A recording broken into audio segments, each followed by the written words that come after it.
Hello everyone, and welcome to Delft Stack. Today we have a very useful video. If you are trying to open an application on your Windows 11 PC and you keep getting a pop-up saying no such interface supported, it can completely stop you from using your software. This error typically happens when there are underlying problems with your system's MSVCR DLL files or other core interface registries. Let's get started. First, we need to open the Windows tool that will let us repair these files.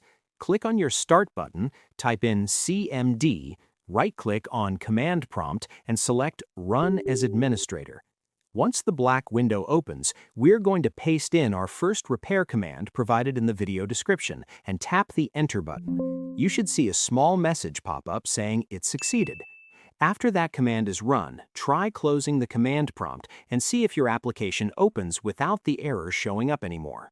If your app still isn't working, we will run a broader command to re-register all the missing DLL files across your system. Open your command prompt again as an administrator, just like we did before. This time, paste in the second command provided in the video description and press Enter once again.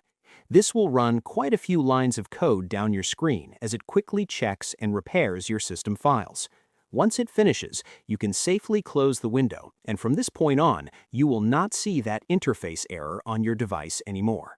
I hope you found this guide helpful. If you did, please give this video a thumbs up, share it, and subscribe. Thanks for watching.